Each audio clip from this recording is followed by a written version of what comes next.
ഈ ആഴ്ചത്തെ architects home ന്യൂസിൻ്റെ പുതിയ പതിപ്പിലേക്ക് നിങ്ങളെല്ലാവരും സ്വാഗതം ചെയ്യണം.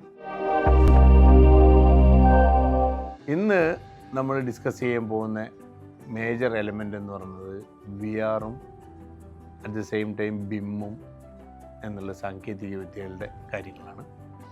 ഈ ഇന്നത്തെ ജനറേഷൻ ഗ്യാപ്പ് വന്നെന്ന് ഓൾറെഡി പറഞ്ഞു. ഇപ്പോൾ ആർട്ടിഫിഷ്യൽ ഇൻ്റലിജൻസിലും ആർട്ടിഫിഷ്യൽ റിയാലിറ്റിയിലും ഒക്കെ വന്നിരിക്കുകയാണ്.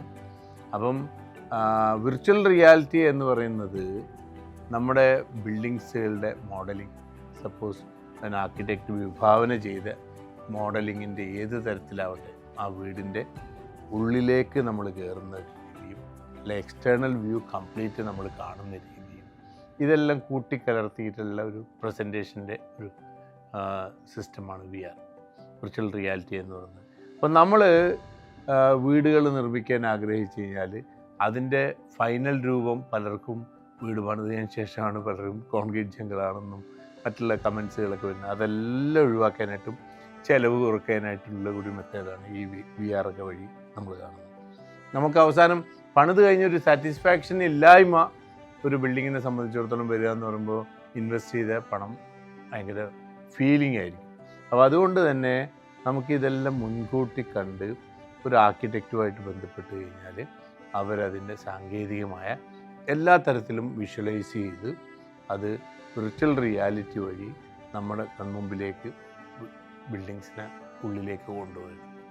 ഇതുവഴി നമുക്ക് ഒരു ലെവലിലും നമുക്കൊരു പൊളിച്ചു പണിയേണ്ട ആവശ്യമോ അല്ലെങ്കിൽ അവിടെ ഒരു കൂട്ടിച്ചേർക്കണം ഇവിടെ കൂട്ടിച്ചേർക്കണം എന്നുള്ള ഒരു ആക്ഷനേ വേണ്ട. അതുവഴി ഒരുപാട് ആളുകൾക്ക് ഞാൻ കണ്ടിട്ടുണ്ട്. ഒരു ബിൽഡിങ്ങിൽ എൻ്റെ ഒരു എക്സ്പീരിയൻസ് പറയുകയാണെങ്കിൽ നേരത്തെ വിഭാവന ചെയ്യാതെ ഡിസൈൻ ചെയ്തു വന്നപ്പം അവിടെ സ്റ്റെയർകേസ് കൊള്ളിക്കാൻ വലിയ പാട്, പിന്നെ ഒരാൾ കേവ് ആണെന്ന് പറഞ്ഞു, ഒരാൾ ഇതെല്ലാം കാണിച്ച് അവസാനം പണിത് കഴിഞ്ഞപ്പോൾ അവർക്ക് ഒട്ടും മാനസികമായിട്ട് കോൺക്രീറ്റ് ചെയ്ത് കഴിഞ്ഞു. കോൺക്രീറ്റ് ഇല്ലാതെയും ഇന്ന് ഒരുപാട് കൺസ്ട്രക്ഷൻ നടത്താം. കോൺക്രീറ്റിൻ്റെ ആവശ്യമേ ഇല്ല. ഇപ്പോൾ സ്റ്റീൽ വെച്ചുകൊണ്ട് തന്നെ നമുക്ക് ഏത് രീതിയിലുള്ള മോൾഡിങ് ഉപയോഗിക്കാം. അപ്പോൾ ഈ വിർച്വൽ റിയാലിറ്റിയുടെ സാന്നിധ്യത്തിനെ പറ്റി ഞാൻ പറഞ്ഞിരുന്നത്, ഇത്തരം റിയാലിറ്റിയിലൊരു പ്രോജക്റ്റ് വരികയാണെങ്കിൽ നിങ്ങൾക്ക് സുഖമായിട്ട് ആ ബിൽഡിംഗ് ഇങ്ങനെ ഇരിക്കുന്നുള്ളൂ, പിന്നെ പറയേണ്ട ആവശ്യമില്ല. It's already finish. അപ്പോൾ അവിടെ നമുക്ക് കറക്റ്റ് ചെയ്ത് കഴിഞ്ഞു. വേറൊരു തേർഡ് പാർട്ടി വന്ന് കറക്റ്റ് ചെയ്യാനുള്ളൊരു അവസരമില്ല. അതാണ് ഈ വിർച്വൽ റിയാലിറ്റിയിൽ ഏറ്റവും വലിയ ഇൻട്രസ്റ്റിംഗ് ആയിട്ടുള്ള ഒരു എലമെൻറ്റ്. അപ്പോൾ ഇത് ഇനി സാങ്കേതികമായിട്ട് ഇനി പുതിയ ആർക്കിടെക്ട്സ് സമുദായം എല്ലാവരും അതിലേക്ക് ഇനി കയറും. പിന്നെ അതുകൂടാതെ BIM, ബിൽഡിംഗ് ഇൻഫർമേഷൻ മോഡലിംഗ്. അപ്പോൾ ഇതെല്ലാം ഇൻ്റർ കണക്ട് ചെയ്ത് കഴിഞ്ഞാൽ നമുക്ക് AR, ആർട്ടിഫിഷ്യൽ റിയാലിറ്റിയും VR എന്ന് പറഞ്ഞ വിർച്വൽ റിയാലിറ്റിയും എല്ലാം കൂടി ഉപയോഗിച്ച് ഒരുമിച്ച് കൊണ്ടുവന്ന് കഴിഞ്ഞാൽ, BIM-ഉം കൂടി വന്നു കഴിഞ്ഞാൽ നമ്മുടെ കൺസ്ട്രക്ഷൻ രംഗം വളരെ വളരെ സുഖകരമായിട്ടുള്ളൊരു അനുഭൂതിയായിട്ട് മാറും. നമ്മൾക്കൊരു ടെൻഷൻ എന്ന് പറയുന്ന സാധനം ഉണ്ടാകത്തില്ല. അപ്പോൾ ഇതൊക്കെയാണ്. ഇനി 3D മോഡലിംഗ് ഉണ്ട്. ഹൗസ് നമുക്ക് we can have the 3D printing, 4D 5D ഇത്തരം രീതിയിലുള്ള പല രീതിയിലുള്ള പ്രിൻറ്റിങ്ങും അതിൻ്റെ ഫർണിഷിങ്ങും എല്ലാം കൂടി വരാവുന്ന ടെക്നോളജിയിലേക്ക് നമ്മൾ കാൽ വെച്ച് കൊണ്ടിരിക്കുകയാണ്. ഉടനടി അതെല്ലാം വിത്തിൻ നോ ടൈം വിദേശ രാജ്യങ്ങളിലൊക്കെ വന്നു കഴിഞ്ഞെന്ന് തന്നെ വേണം പറയാം. ഇവിടെ 3D പ്രിൻറ്റിങ് ഒക്കെ ഇവിടെ ഓൾറെഡി മദ്രാസ് IIT-യും മറ്റും ഒക്കെ അത് ഓൾറെഡി അത് മാർക്കറ്റിൽ എത്തിച്ചു കഴിഞ്ഞു.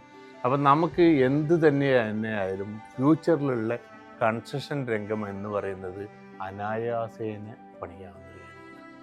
പിന്നെ സ്റ്റീൽ സ്ട്രക്ചർ നമ്മൾ കൺസ്ട്രക്ട് ചെയ്യുമ്പോൾ നമ്മളിപ്പോൾ സസ്റ്റൈനബിൾ ബിൽഡിങ്സ് എന്നൊക്കെ പറഞ്ഞിട്ട് സ്റ്റീൽ സ്ട്രക്ചറിൽ ഒരുപാട് വേൾഡ് കംപ്ലീറ്റ് ആക്സെപ്റ്റ് ചെയ്തിട്ടുള്ള സാധനമാണ്. എൻ്റെ 2-3 അഡ്വാൻറ്റേജ് ഞാൻ പറയുകയാണെങ്കിൽ, സ്റ്റീൽ സ്ട്രക്ചർ വഴി ഒരു കൺസ്ട്രക്ട് ചെയ്യുന്നൊരു ബിൽഡിങ്ങിന് നാളെ ഒരു കാലത്ത് അതെന്തെങ്കിലും നമുക്ക് പണിയണമെന്നോ അല്ല ആ ഏരിയ ഒന്നും കൂടി മാറി കമേഴ്സ്യലായി ഹൈലി പൊട്ടൻഷ്യൽ ഏരിയ ആയി കഴിഞ്ഞാൽ നമുക്കത് മാറ്റി അന്നത്തെ ആ കൺസ്ട്രക്ഷൻ്റെ കോസ്റ്റ് ഓഫ് മെറ്റീരിയൽസ് കിട്ടുന്ന പൈസ കൊണ്ട് തന്നെ ചിലപ്പോൾ നമുക്ക് പലതും ചെയ്യാൻ പറ്റും. അപ്പോൾ അതുപോലെ സ്റ്റീൽ സ്ട്രക്ചർ നമുക്ക് ലൈറ്റ് സ്റ്റീൽ സ്ട്രക്ചർ ഉണ്ട്, ലൈറ്റ് ഗേജ് സ്റ്റീൽ സ്ട്രക്ചർ ഉണ്ട്. ഓസ്ട്രേലിയയിലൊക്കെ പോയാൽ മിക്കവാറും എല്ലാ സ്ഥലങ്ങളിലും ലൈറ്റ് ഗേജ് സ്റ്റീൽ സ്ട്രക്ചർ വെച്ചിട്ടാണ് ചെയ്യുന്നത്. ജപ്പാനിലായാലും ശരി സ്റ്റീൽ സ്ട്രക്ചറാണ്. അപ്പോൾ അങ്ങനെയല്ല നൂതനമായ ആശയങ്ങളുടെ ഒരു ആവിർഭാവം ഉണ്ടാക്കി കഴിഞ്ഞു. ഇനി അത് നമ്മളത് ന്യൂ ജനറേഷൻ ജനങ്ങളും മറ്റും അതിലേക്ക് പോയി കഴിഞ്ഞാൽ നമ്മുടെ ഫ്യൂച്ചറിലുള്ള കൺസ്ട്രക്ഷൻ രംഗം എന്ന് പറയുന്നത് നമ്മൾ തന്നെ ചിന്തിക്കാൻ പറ്റാത്ത ഫാസ്റ്റ്നെസ്സിലും ചിന്തിക്കാൻ പറ്റാത്ത രീതികളിലും നമുക്ക് നമ്മുടെ കൺമുമ്പിൽ കണ്ട് ആസ്വദിക്കാം. അതിനുള്ളൊരു നാളിലേക്ക് നമുക്ക് പ്രിപ്പയർ ചെയ്ത് നിൽക്കാം. ഈ ഹോം ന്യൂസ് എന്നൊരു മാഗസിൻ ഇത്തരം ഒരുപാട് കാര്യങ്ങൾ നമുക്ക് പറഞ്ഞ് മനസ്സിലാക്കി തരാനും അതുവഴി എങ്ങനെയെല്ലാം നമുക്ക് ഡെവലപ്പ് ചെയ്യാം. നിങ്ങളുടെ സംശയങ്ങൾ കമൻറ്റ് ബോക്സിൽ ഇടുക. ആ കമൻറ്റ് ബോക്സ് വഴി നമുക്ക് സംശയങ്ങൾ അടുത്ത പ്രാവശ്യം ദൂരീകരിച്ചുകൊണ്ട് നമുക്ക് പലതും ചോദിക്കാം. അപ്പം ഞങ്ങൾ ഈ പറയുന്ന കാര്യങ്ങളൊക്കെ ഒരു ജനറൽ ഒരു ടോക്കായിട്ടല്ലാതെ ഒരിക്കലും it's not a final words. You can have lot of questions. ഇപ്പോൾ suppose if you have any questions you can ask in that comment box. അപ്പോൾ അതുവഴി ഇത് സബ്സ്ക്രൈബ് ചെയ്യുക. അതുവഴി നിങ്ങൾക്ക് ഒരുപാട് ബെനിഫിറ്റ് ഫ്യൂച്ചറിൽ വീടുകളിൽ പണിയുന്നവരായിട്ട് ബന്ധപ്പെടാനും ആർക്കിടെക്ട്സുകളായിട്ടും നല്ല കോൺട്രാക്ടേഴ്സും നല്ല എൻജിനീയേഴ്സും ഇൻറ്റീരിയർ ഡിസൈനേഴ്സും ഇവരെല്ലാം ഒരു കണക്ട് ചെയ്യാൻ കൂടാതെ ബിൽഡിംഗ് മെറ്റീരിയൽസിൻ്റെ ഈ സാങ്കേതികമായിട്ടുള്ള പ്രോഡക്റ്റ്സിൻ്റെ എല്ലാ രൂപങ്ങളും എല്ലാ ഭാവങ്ങളും പറഞ്ഞ് മനസ്സിലാക്കി തരാനും അതിൻ്റെ പ്രൈസിങ്ങും കാര്യങ്ങളും നിങ്ങളൊരു ഒരൊറ്റ സിംഗിൾ ഒരു ഇതിൽ പ്രസ്സിങ്ങിൽ you will get everything in your hands. ആ ഒരു രീതിയിലേക്കാണ് ഞങ്ങൾ ഈ ഹോം ന്യൂസ് എന്ന് പറയുന്ന കൺസെപ്റ്റിനെ കൊണ്ടുവരാനും അതുവഴി ജനങ്ങൾക്ക് വലിയൊരു ചേഞ്ച് ഓഫ് ബിൽഡിംഗ് കൺസ്ട്രക്ഷൻ രംഗം അത് തന്നെയായിരിക്കണം ഇനിയുള്ള കാലത്തുള്ള future. Thank you very much.